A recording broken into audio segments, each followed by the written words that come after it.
कहा इसी दर पे किस बात लेके आया हूँ। मेरे बचपन का यार है मेरा साथ, यही सोच करके आस लेके आया हूँ।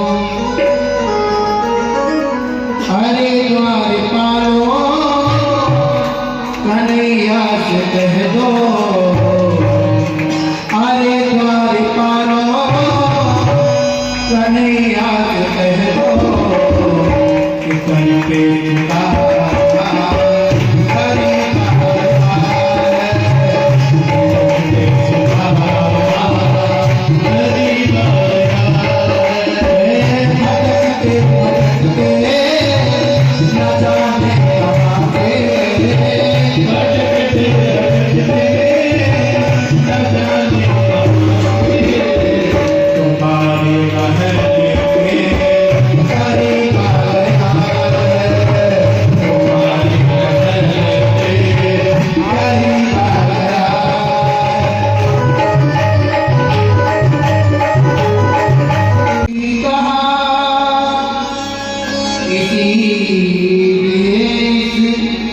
दर पे किस बात लेके आया हूँ। मेरे बचपन का यार है मेरा साथ, यही सोच करके आस लेके आया हूँ।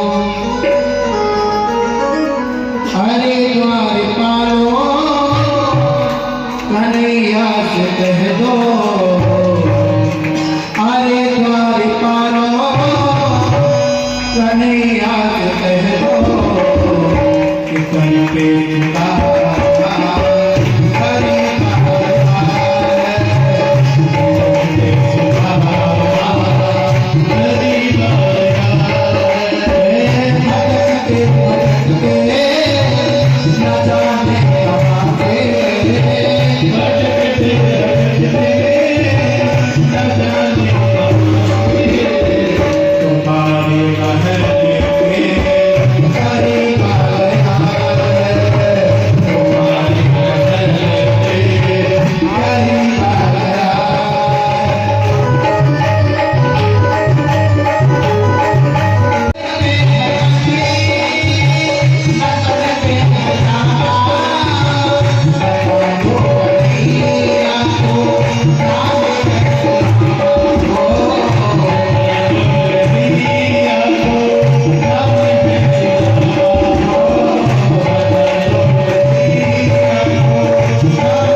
ऐसा सच्चा मित्र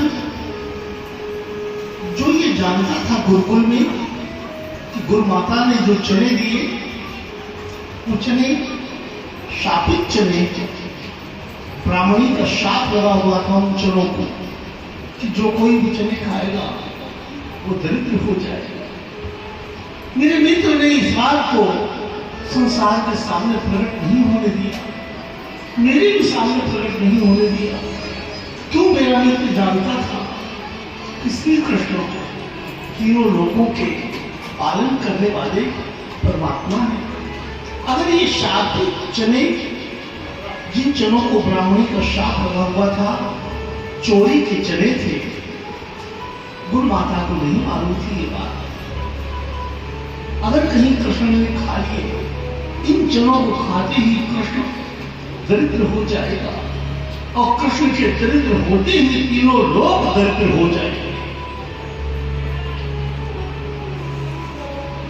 सुदामा की क्षण देख रहे हैं, सोते हुए सुदामा की कृष्ण तुम्हारे मेरे मित्र,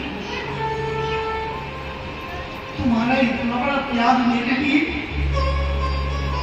कि तीनों लोगों की शुभता के लिए, तीनों लोगों का मंगल हो, इसके लिए तुमने स्वयं दरिद्रता का वर्ण करके अब कितना जीवन अपना कष्टों में तुमने जिया है। ये कार्य मुझे, लेकिन अब नहीं ऐसा होने दूंगा, क्योंकि परमात्मा शाप और वरदान से परे है। परमात्मा को शाप लग सकता है न वरदान।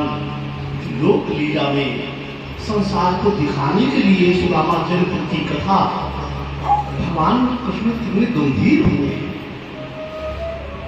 कि सुदामा को तो तीनों लोक की संपदा अगर मैं दे दूं, फिर भी तो इसके ऋण से मैं पूरे नहीं हो पाऊंगा। क्यों? जो त्याग इस ब्राह्मण ने मेरे लिए किया है, मैं तो सदा से वैसे ही ब्राह्मणों का ऋणी हूं। आज से नहीं, रुक्मिणी के साथ संयोग हुआ एक ब्राह्मण के ही कारण, और आज सुदामा तो उसी समय भगवान ने विश्वकर्मा को बुला करके एकांत में, और जैसा कृष्ण का राजमहल था, भवन था, वैसा ही बनाने का निर्देश किया। जितनी भी रिद्धि सिद्धि संपदा कृष्ण के पास थी, ठीक उतनी ही सुदामा के यहां भी हो। विश्वकर्मा ने वही जाकर के कर दिया। सुदामा जी प्रातः काल उठे, स्नान किया, पूजन किया, भोजन किया, जाने की आज्ञा मांग रहे हैं तो कृष्ण ने चरण पकड़ दिए। आज नहीं जा रहे, कल चलेगा, रुक गए सुदामा। आज तीसरा दिन है, आज जाने की अनुमति मांग रहे हैं तो भगवान ने हाथ जोड़े, अच्छा आज और रुक जाओ। तो सुदामा ने बताया कि तेरी भाभी, मैं जब चला था तो मेरे चरण धो दिए थे, कुछ चरणों तक के अलावा वो न कुछ खाएगी न पिएगी, ऐसा है अब नहीं रोकेंगे आप। भगवान सुदामा को विदा कर द्वारिकापुरी के बाहर तक आए, सुदामा जी के चरण छुए। भगवान बोले, सुदामा भैया मुझे भूल मत जाना। प्रभु कहते सुदामा को कहना चाहिए था कि आप बड़े आदमी हो, मुझे भूल मत जाना, लेकिन यहाँ सुदामा से कह रहे कि मुझे भूल मत जाना। तो सुदामा इस मर्म को जानते हैं कि कृष्ण ने ये बात मुझसे क्यों कही। तो सुदामा बोले कि मैं सुदामा ब्राह्मण जानता हूं कृष्ण कि तुम एक ब्रह्मांड क्या, करोड़ों ब्रह्मांडों के तुम स्वामी हो मालिक। एक लक्ष्मी क्या, करोड़ों लक्ष्मियां तुम्हारे चरण चाटने के लिए आतुर रहती हैं। फिर भी आपने जो ब्राह्मणत्व का मान बढ़ाया, छाती पर आपके ब्राह्मण के चरण का चिन्ह धारण कर रखा, ये दैन्यता की मूर्ति, ये ब्राह्मणों का प्रतिपालक, मेरे पास तपस्या है केवल, उस तपस्या के प्रभाव से मैं संपूर्ण तपस्या आपको अर्पित करता हूं। उस तपस्या के कारण जब तक ये धरती रहे, स्वर्ग सूर्य और चंद्रमा रहे, तब तक लोक में तुम्हारी कथा सर्वत्र चलती रहे, तुम्हारा यशगान सर्वत्र चलता रहे, तुम्हारी कीर्ति अक्षय हो। अब भगवान हो ये तुमने क्या किया? फिर नहीं बनाया मुझे, बदले में इतना बड़ा मेरा यश सर्वत्र फैले, अनंत काल तक रहे। आदि के चरणों में मेरा प्रणाम कहना, और मैं प्रतिपल तुम्हारे पास ही रहूंगा। जिस क्षण तुम मेरी याद करोगे मैं तभी प्रकट हो जाऊंगा। बस सुदामा जी वापिस आ गए, कृष्ण वापिस गए। ये कथा बहुत गंभीर है कि लोक मंगल के लिए आज ऐसे ही ब्राह्मणों की आवश्यकता है, ऐसे ही क्षत्रियों की आवश्यकता है। जगत का मंगल करने के लिए ही ब्राह्मण का जन्म होता है।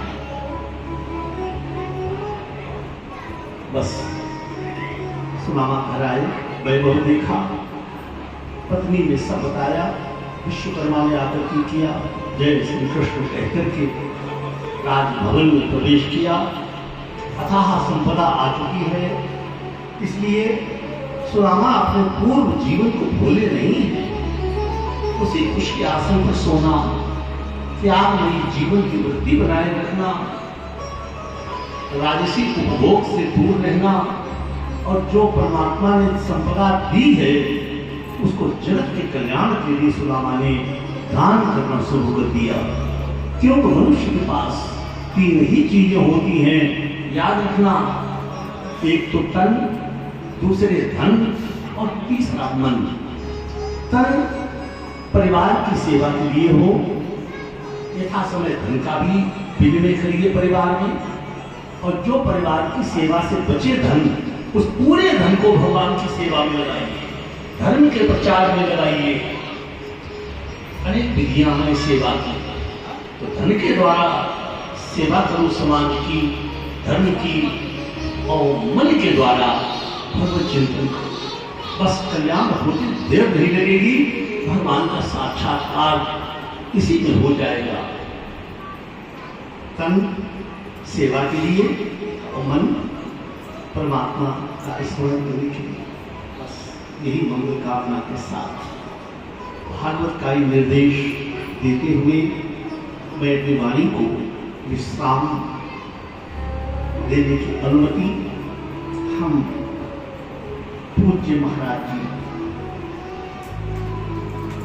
जो लोक लीला करने के लिए छत्रवेश में शक्ति के सहित इस धरती पर विशेषकर हरदोई की भूमि को पावन कर रहे हैं। इसलिए जहां पूज्य महाराज जी शक्ति के सहित विराजमान है, महाराज जी को संत कहना ये छोटी बात है।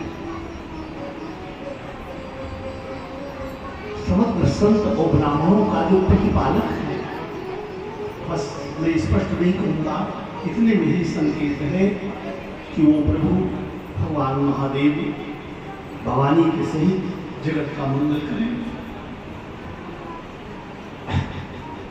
और हमारे महाराज जी के लिए, माता जी के लिए क्या करें, मैं स्वयं याचक हूं उनके द्वारा।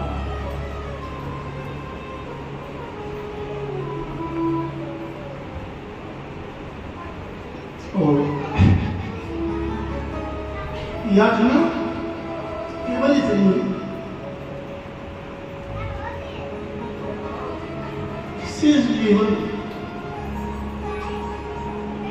की जो सांसें मेरी बची, ये भागवत धर्म और सत्य धर्म का प्रचार करने में ही बीती है। बस यही मेरी आशा। धन नहीं चाहिए, क्या करेंगे धन का? सिद्धांत तो सारे जीवन का यही रहा कि मैंने भागवत को धन कमाने का साधन कभी नहीं बनाया, कि बस सत्य का प्रचार, धर्म का प्रचार। और श्री सीताराम जी के चरणों में मेरी अनुरक्ति बनी रहे। कर्म से तो मैं अच्छा नहीं हूं, अभी भी मेरे द्वारा सत्कर्म नहीं हो पा रहे, फिर भी मेरे जैसे पातकी को पूज्य श्री ने स्वीकार किया। मैं आप मेरे अपराधों की क्षमा पूज्य महाराज श्री माता जी करते रहे। मैं अपराधी जन्म का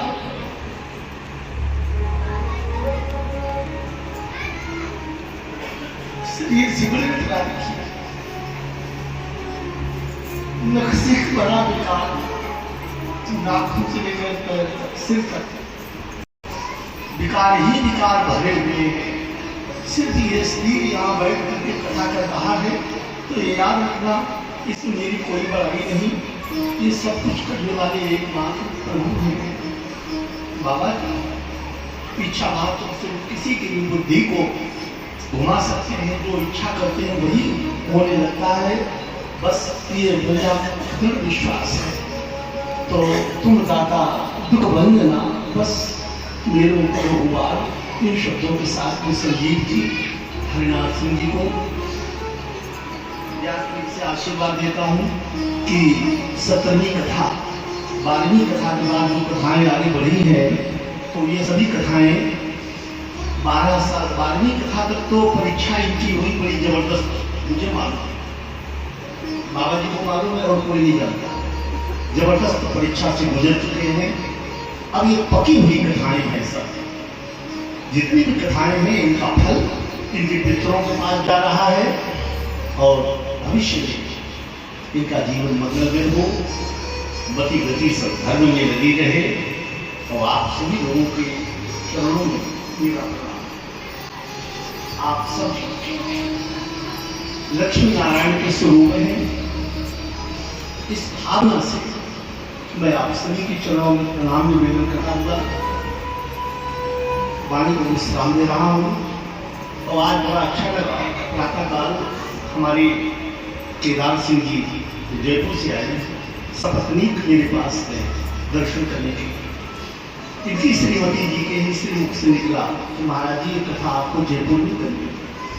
हमने हरी इच्छा, बाबा जी जैसा चाहेंगे वैसा होगा। तो बोले केदार सिंह जी बोले कि नहीं, एक कथा जयपुर में होगी वो तो होगी, और मथुरा में भी एक कथा होगी, हम अपने पिताजी की स्मृति में करवाएंगे।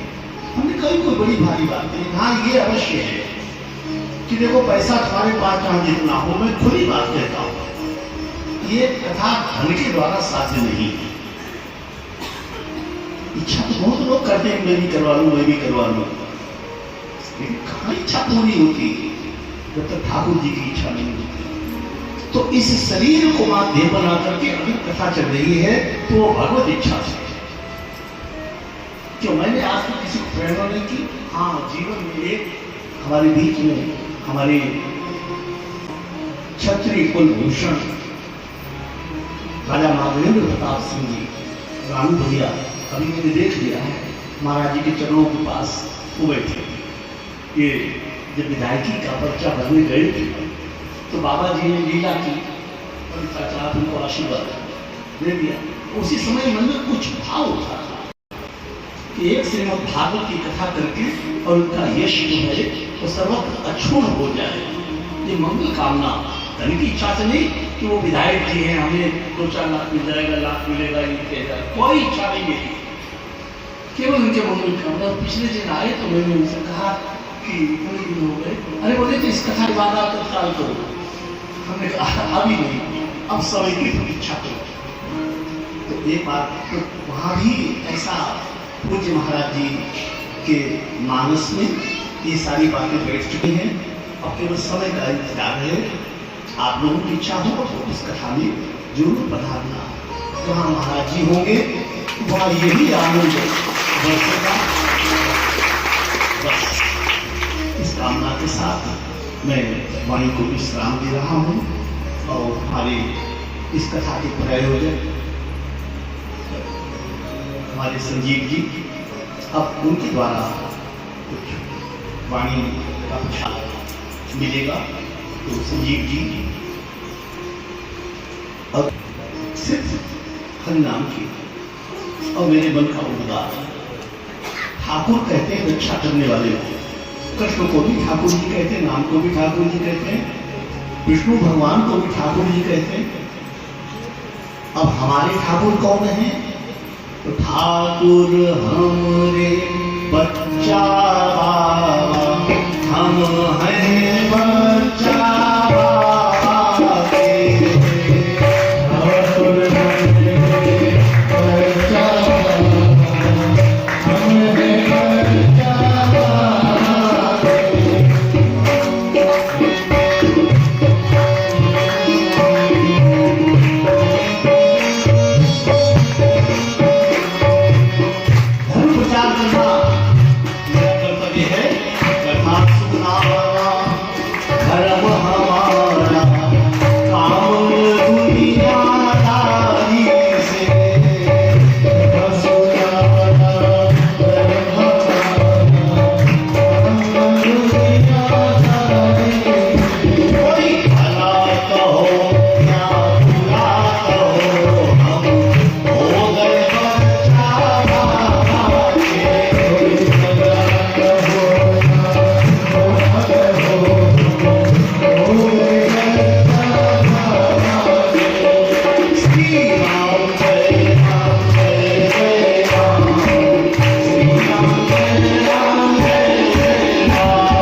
कश्चित् दुःखभाग् भवेत्। ॐ शान्ति, ॐ शान्ति। हर हर महादेव, हर हर महादेव, हर हर महादेव। बोलो शंकर भगवान की जय। परम पूज्य मेरी भी आपसे यही प्रार्थना है कि आप जहाँ बैठे हैं वहीं बैठे रहे और प्रसाद लेके जाएं, 3 भजन करके जाएं, क्योंकि ऐसा वेद शास्त्रों और हिंदुत्व में माना गया है कि 3-4 अपराध इंसान को नहीं करने चाहिए। पहला अपराध, जहाँ भगवान की कथा हो रही हो, भगवान की कुछ पढ़ाई में भजन कीर्तन हो रही हो और विरोध हो रहा हो, तो या तो सामना करो या वैसे छोड़ के चले जाओ। ये अपराध नहीं करना चाहिए। दूसरा, कभी जिस किसी मंदिर देवालय में आरती हो रही हो, आरती के वक्त आप जा रहे हो, गुजर रहे हो या मंदिर में हो, तो आरती बीच में छोड़नी नहीं चाहिए। ये अपराध माना गया है। तीसरा अपराध है, हम हिंदुस्तान के रहने वाले और भारत के रहने वाले हैं, ना कि इंडिया के रहने वाले। आप ये मत सोचना मैं राजनीति कर रहा हूँ, हम भारत देश के रहने वाले हैं, क्योंकि हमारे देश का नाम भारत के नाम पर पड़ा है। तो जब कभी राष्ट्र के नाम होता हो और आपकी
जाऊँ 500 किलोमीटर।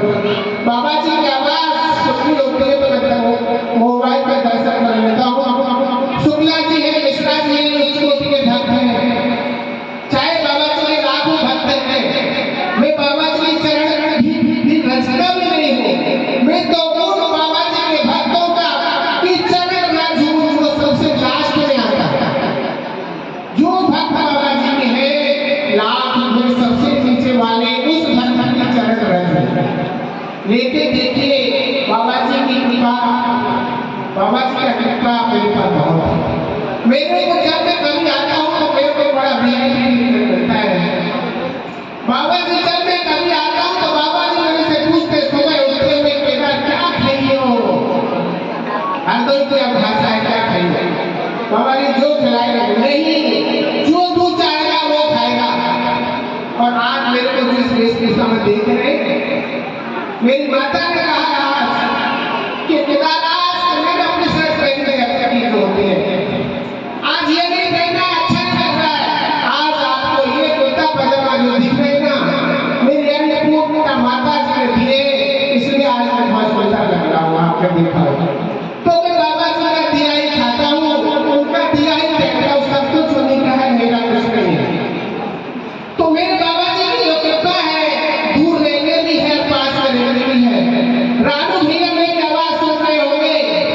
आज से कुछ देर पहले बाबा जी का फोन आया कि केदार आपने देखा फेसबुक पर रानू भैया जयपुर में है। मैंने बाबा जी मैंने नहीं देखा, देखो तो मैंने देखा तो रानू भैया तारकेश्वर महादेव की पूजा कर रहे हैं। और बाबा जी ने कहा कि वो जयपुर आए हैं, मेरे भक्त हैं और आपके गुरु भाई हैं, जाओ फोन करो उनको घर लेके आओ और उनका स्वागत करो जैसा भी आप करते हैं। अरे वो तो भाई सरकार के आदमी है, सरकार की देख रेख में सब सुविधा है, लेकिन बात सोचने की ये है कि एक भक्त के लिए बाबा जी ये सोच रहे कि मेरा भक्त वहाँ आया है और एक भक्त मेरा वहाँ पर है तो मेरे भक्त का स्वागत करें, उसकी देखभाल करें। तो मैंने तुरंत रानू भैया को फोन लगाया और रानू भैया कितने अच्छे हैं, कितने पूरा सरकार में है, लेकिन उन्होंने एक पल नहीं लगाया और मेरा फोन उठाया कि भैया बताओ। मैंने कहा आपको घर पे आ गया, देखिए आज मैं सर्च करता रहता हूँ। घर मेरा इधर उधर हो रहा था, लेकिन कुछ काम चल रहा था, लेकिन गुरु का आदेश है तो घर जैसा भी है तो मेरे को बुलाना पड़ेगा। लेकिन रानू भैया ने कहा मैं अभी तो नहीं जाऊँगा लेकिन शाम को आऊँगा। अब देखिए उनको जानता एक कम्युनिकेशन की बात होती है कि हमारे अंदर वार्तालाप चल रहा है।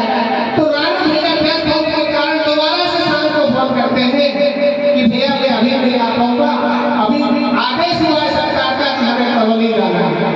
तो मैंने कोई बात नहीं, मैं तो इंतजार कर रहा था। तो ये है मेरे बच्चा बाबा की वार्ता और ये है मेरे भक्तों की वार्ता, कितना एक दूसरे को ख्याल रखते हैं। बहुत ज्यादा मैं नहीं कहूँगा, एक चीज और कहना चाहता हूँ। आज तक मैंने शायद मिश्रा जी और सुरना जी से शायद शेयर की होगी वो बात। जब मैं आया था तो मेरे पास होंडा सिटी कार था और वो जमाना था कि हरदोई में कोई होंडा सिटी गाड़ी नहीं होती थी। तो मेरे गुरुदेव ने मैंने पहले गुरुदेव को काट करके कहा कि गुरुदेव मेरी परीक्षा मत देना, मैं उस लायक नहीं हूँ, लेकिन जब कभी हो मैं आपकी सेवा में जरूर उपस्थित होगा। लेकिन उन्होंने दूसरे से ही मेरी परीक्षा ली और कुछ तो मेरे मनमोहन बहुत छोटे थे। मनमोहन ने फोन किया कि दादा पापा कहने की गाड़ी ले लो, मैंने ले जाओ। बाबा जी गाड़ी लेके गए वृंदावन और 8 दिन बाद गाड़ी लेके आए और गाड़ी में मैंने जब देखा तो गाड़ी में चाहे लोग में स्वर्ग में ब्रह्मलोक में या जहाँ भी जैसी खुशबू होती है मेरी गाड़ी में वैसी खुशबू थी। तो मेरा मन बड़ा गदगद हुआ। घर आया, माता जी ने कहा कि केदार को प्रसाद दिया। लोग मेरे को गुरुदेव ने बाबा नीम करोगी का छाया चित्र दिया जो आज ही मेरे घर में फ्रेम में लगा हुआ है। मेरी पूजा अर्चना करता हूँ, वो पहला आशीर्वाद। इसके बावजूद भी बाबा जी से मेरी गलती हुई। कुछ दिन के बाद बाबा जी का फोन आता है मनमोहन का कि दादा, अच्छा उसके पहले कहता हूँ जब वो गाड़ी मेरी सर्विस होती थी आप मुझे नहीं रोको, ये मेरा मन की इच्छा है। मेरी पत्नी कह रही है कि समय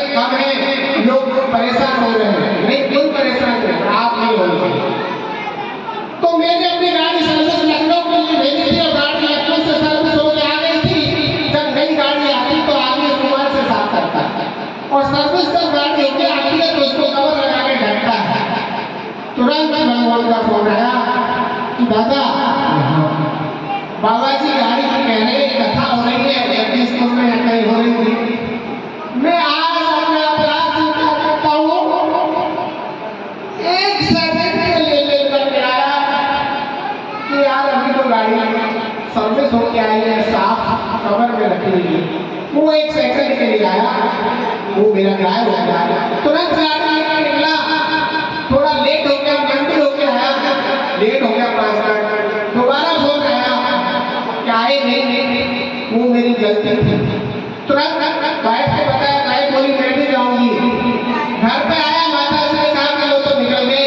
मेरा कहने का मतलब है कि भगवान और गुरुदेव किसी के मोहताज नहीं होते। जब मैंने सेवा की जरूरत थी वो ले सकते, उनकी इच्छा नहीं ले सकते। तुरंत लड़ाया तो माता जी निकल कर बाबा से निकल गए और वो कह रहे हैं कि आप बाबा जी की पेट्रोल पंप पर मिला। मैंने अपनी गाड़ी खूब दौड़ाई लेकिन पेट्रोल पंप पर नहीं मिले। खूब दौड़ाई लेकिन रास्ते में जैसे निकला मैंने गाड़ी अपने आगे खड़ी कर दी। बाबा जी अब मेरे के बोला नहीं चलो वहाँ पे बैठो। कथा संपन्न हो गई। जब लौट के आया तो मैंने बाबा जी के चरणों पर बैठ के कहा बाबा जी अब तो मेरी गाड़ी बैठो। वो देखो आप हमारे परम भक्त हो, कोई बात नहीं है, लेकिन अब जिसकी गाड़ी में आए हैं हम उस और मुश्किल पता है एक गाड़ी नहीं थी, उस दिन 10-15 गाड़ियां थी बाबा जी के साथ। वो मेरी परीक्षा ली बाबा जी ने, क्या तू समझ रहा है तेरे पास होना सिटी है तो तू नहीं आएगा तो कोई नहीं आएगा। तो उस दिन मैंने एक अपराध किया था, ये मेरा अपराध है, उसके लिए मैं आपसे माफी चाहता हूँ। गुरुदेव का आदेश है कि ज्यादा मत बोलो, कम बोलने में ही भलाई है।